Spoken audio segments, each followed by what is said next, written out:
After reading the chapter The Adventures of Toto, which was quite interesting chapter, today we are going to read again one story of such an interesting person named Ishwaran, the storyteller. And the story is narrated and written by the person, the famous cartoonist named R.K. Lakshman, who wrote many such stories, and he was also famous for making cartoons. One of the serial that is Malgudi Days, and he made cartoons for that serials also. Now R.K. Lakshman, the full name of this person is Rashipuram Krishnaswamy Lakshman. Now let us move towards the chapter Ishwaran the storyteller. The storyteller means the person who tells the story. Okay, now the adjective storyteller is given to this person named Ishwaran because he was well known and very famous for speaking stories, telling stories in such an interesting way that a person whoever hears his stories gets captivated. One could imagine, one could have a picture in front of his eyes whenever whoever hears the story of this person Ishwaran. So let us start with this chapter. Here it is Ishwaran, the storyteller. Now this story is narrated by a person named Mahendra to a Ganesh by a young man Mahendra by name. Now this Mahendra and Ishwaran, the whole story revolves around these two persons. Okay, and as in this chapter which we are going to read, Mahendra is a person who is speaking about this person Ishwaran to one of his colleague, to one of his friend named Ganesh. यानी महेंद्र गणेश नाम के एक person को ईश्वरन के बारे में story बता रहा है that what kind of person this Ishwaran was. Now first we are going to read about Mahendra. Who was he and what was his occupation by now he was a junior supervisor in a firm means company, which offered on hired supervisors at various type of construction sites, that is factories, bridges, dams and so on. Mahendra was a junior supervisor in a firm.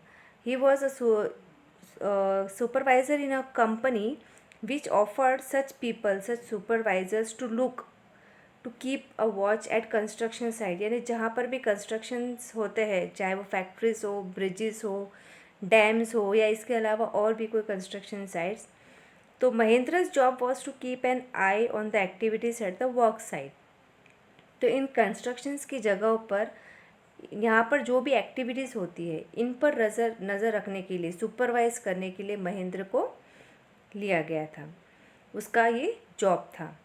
He had to keep moving from place to place every now and then as ordered by his head office, from a coal mining area to a railway bridge construction site, from there after a few months to a chemical plant which was coming up somewhere. It means he was not permanent at any place, at any site.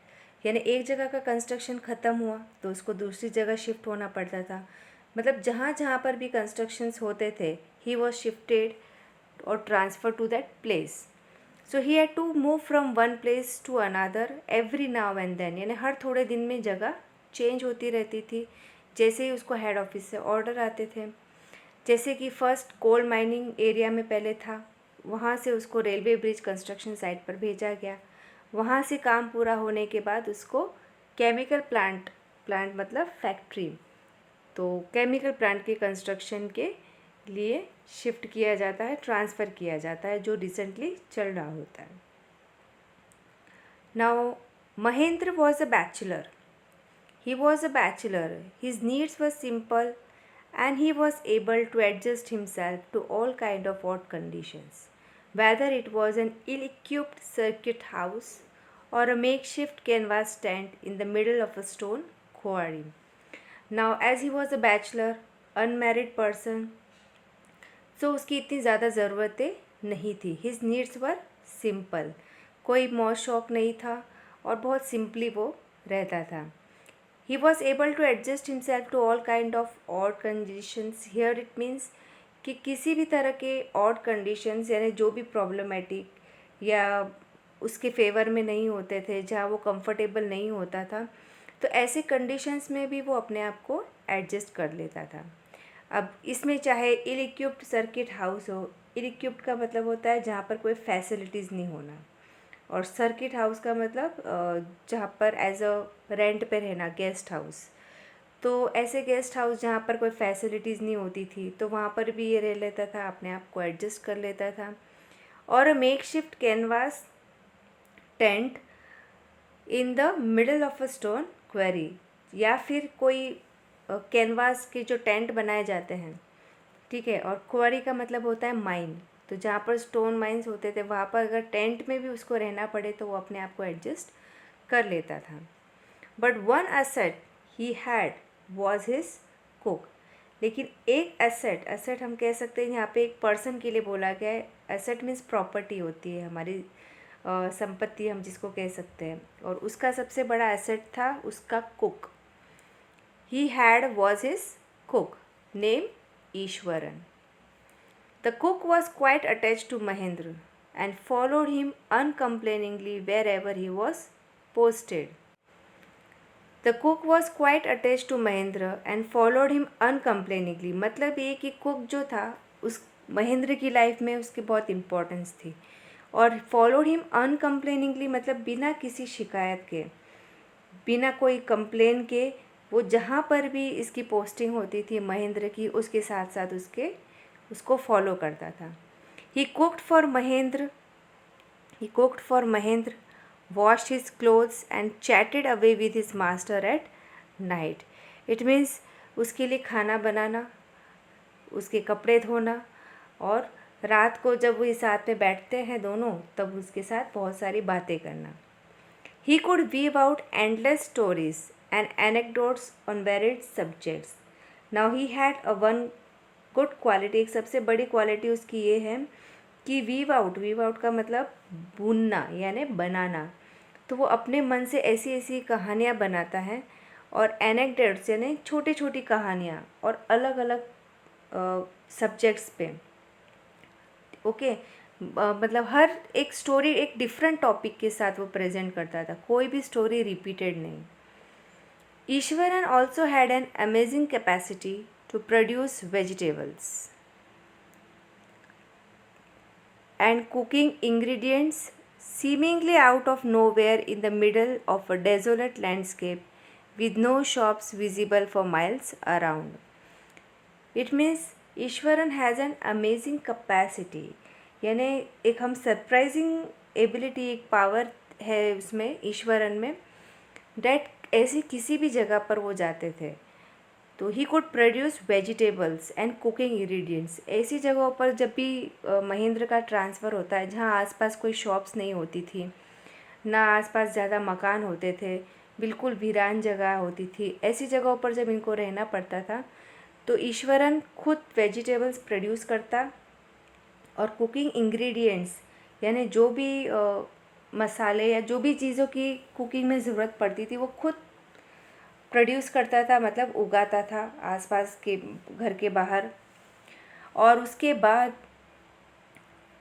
With no shops available for miles around, यानी आसपास मीलों तक कोई दुकानें नहीं होती थी, तो उसको कभी इस चीज़ की ज़रूरत नहीं पड़ती थी या कमी नहीं पड़ती थी, क्योंकि वो इतना मास्टर था।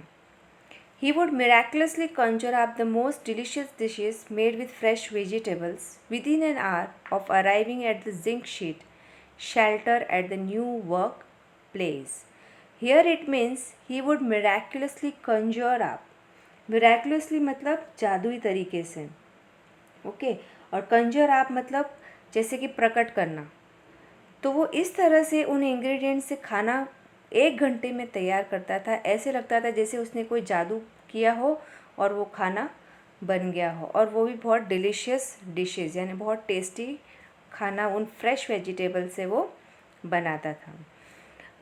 An hour of arriving at the zinc sheet shelter, zinc sheet shelter here means ऐसी जगह जहाँ पर जो टेम्पररी होती है, जिंक शीट से बनाई हुई होती है, not permanent, at a new work place. Now here, after reading these qualities, these were the qualities which we read about Ishwaran, that he could make uh, good food, he could produce vegetables, he was good in chatting and speaking, telling anecdotes on various subjects, telling short stories on different subjects. Now we are going to read here in this paragraph about his routine. Mahendra would be early in the morning and leave for work after breakfast, carrying some prepared food with him. It means Mahendra सुबह जल्दी उठता और breakfast लेने के बाद जो भी ईश्वरन खाना बना कर देता था वो लेकर वो अपने काम के लिए निकल जाता था. मीनवाइल, अब महेंद्र के जाने के बाद what Eswaran used to do. Eswaran would tidy up the shed. Tidy का मतलब साफ करना, साफ सफाई करना. शेड का मतलब where they used to leave the place. Wash the clothes and have a leisurely bath. कपड़े धोता और लेजरली बाथ यानी बहुत ही फुर्सत से वो अपने नहाने का काम करता. pouring several buckets of water over his head, muttering a prayer all the while. It means whenever he used to take a bath, he used to take several buckets of water. बहुत सारी buckets में यानी बाल्टियों में पानी भरकर बस पानी डालता जाता और ही यूज टू मटर अ प्रेयर. मटर का मतलब होता है धीरे धीरे चैंटिंग करना, बुदबुदाना मन ही मन में. तो वो प्रेयर बोलता जाता, नहाता जाता और बड़े ही आराम से फुर्सत से he use to do this thing. Till then, ये रूटीन होते होते उसके लंच टाइम का टाइम हो जाता था. It would be lunch time by then. After eating he would read for a while before dozing off. तो खाना खाने के बाद he had the habit of reading something. तो ही यूज टू रीड और पढ़ते पढ़ते he use to doze off. Doze off का मतलब झपकी आ जाना या नींद आ जाना. तो वो एक रेस्ट करता, सो जाता. आप the book was usually some popular Tamil thriller running to 100 of pages. Now the book which he used to read was usually about some Tamil thriller stories. Okay, and running to 100 of pages मतलब वो जो book थी वो काफ़ी मोटी किताब थी, 100 of pages. तो वो बुक रोज़ वो पढ़ता. Its imaginative descriptions and narrative flourishes would hold Eswaran in thrall. Imaginative descriptions मतलब जो भी वो स्टोरी पढ़ता तमिल थ्रिलर की, तो उसके अंदर जिस तरह से डिस्क्रिप्शन दिया जाता किसी भी स्टोरी का, तो वो इतना पावरफुल, इतना कैप्टिवेटेड होता है तो कि हम उसको इमेजिन कर सकते. तो वो उसको इमेजिन करता. और नैरेटिव फ्लरिशेस का मतलब उसके अंदर जो भी एग्जैजरेटेड फिगर्स ऑफ स्पीच जो यूज़ किए जाते थे उस स्टोरी में, वुड होल्ड ईश्वरन इन थ्रॉल. तो ये सारी चीज़ें स्टोरीज़ की, इससे ईश्वरन बहुत अट्रैक्ट हो जाता था. Okay, thrall here means a spell of magic, a kind of magic, जैसे कि उसके ऊपर कोई जादू हो जाता था. इतनी थ्रिलिंग स्टोरीज होती थी तमिल की. His own descriptions was greatly influenced by the Tamil authors that he read. It means जब वो भी कोई कहानी बोलता था उसके मास्टर को, तो वो सारी किससे प्रभावित हुई होती है, तमिल स्टोरीज जो वो पढ़ता. When he was narrating even the smallest of incident, he would try to work in suspense and a surprise ending into the account. It means whenever he used to narrate any story, तो even a small incident, एक छोटा सा incident भी वो इतने suspenseful और surprising तरीके से सुना था कि एक बार सुनने के बाद तो जब when he use to start telling the story ना, one could imagine that thing. और जब एंडिंग इनटू द अकाउंट यानी एंड अगर हम उसका सुने तो वो इंसिडेंट इतना सस्पेंसफुल भरा नहीं होता है, लेकिन the way he use to speak that incident really attracts the person who hears it. Now here one good example is given here. बहुत अच्छा एग्जाम्पल है कि वो किस तरह से एक छोटे से इंसिडेंट को कितना सस्पेंसफुल तरीके से सुनाता है. Like instead of saying that he had come across an uprooted tree on the highway, he would say with eyebrows suitably arched and hands held out in a dramatic gesture. It means ये कहने की बजाय कि उसने road पे यानी highway पे एक उखड़ा हुआ पेड़ देखा, जड़ों से उखड़ा हुआ पेड़ देखा, वो किस तरह से इस छोटे से इंसिडेंट को किस तरह से बताता है।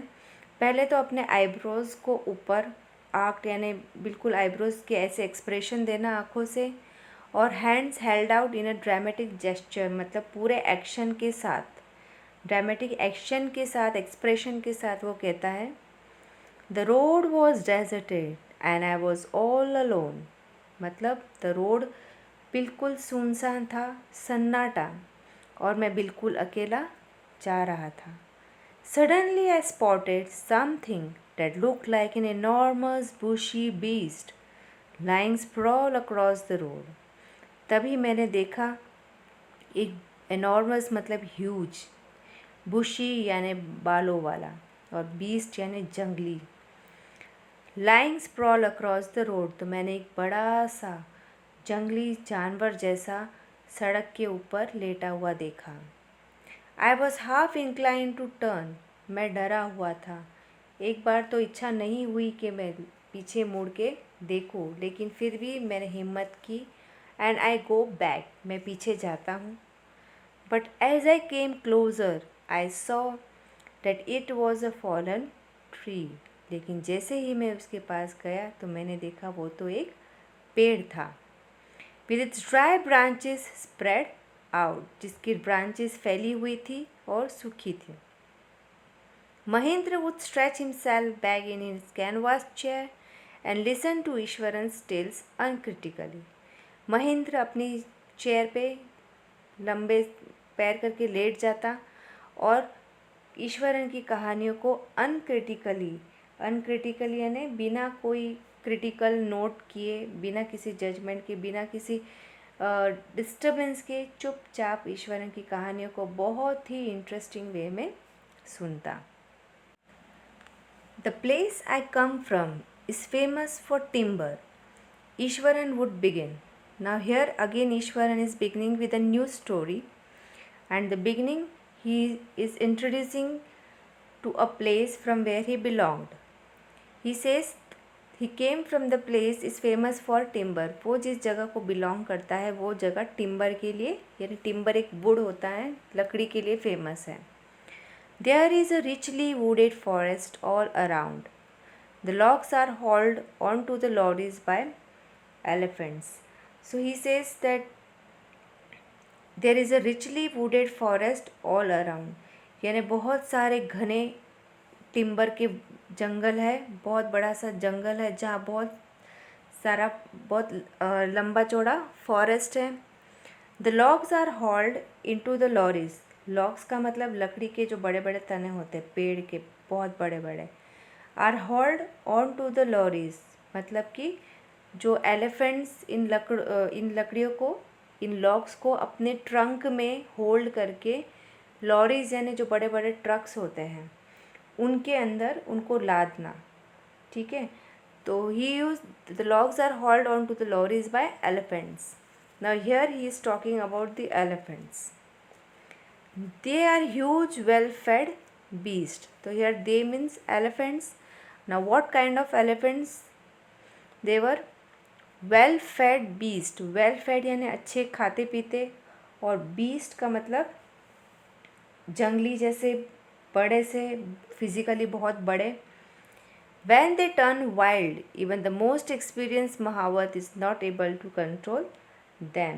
It means वो इतने फिज़िकली इतने वाइल्ड और इतने बड़े हैं कि अगर एक बार वो वाइल्डनेस पर आ जाए अपने, ठीक है, तो अगर वो अपना जंगलीपन दिखाने लग जाए, वाइल्ड हो जाए और आउट ऑफ कंट्रोल हो जाए, तो चाहे कितना भी एक्सपीरियंस महावत क्यों ना हो, कितना भी अनुभवी महावत क्यों ना हो, कोई भी उसको कंट्रोल नहीं कर सकता है। After this prologue Eswaran would launch into an elaborate anecdote involving an elephant. So after this prologue का मतलब detail, Eswaran would launch into an elaborate anecdote. तो हियर एलैबोरेट मतलब डिटेल पूरा बताना, और प्रोलॉग का मतलब इंट्रोडक्शन होता है। तो ये पूरा इंट्रोडक्शन देने के बाद एलिफेंट के बारे में वो एलैबोरेट मतलब अब पूरी डिटेल बताने के बाद here he wants to introduce that he is going to anecdote a short story about an elephant. So here we have completed a first part, and the remaining part we are going to read about this story. What kind of story is Ishwaran is going to weave now about these elephants, and one more incident we are going to read at the end of this story in the next part of our video. Till then, thank you.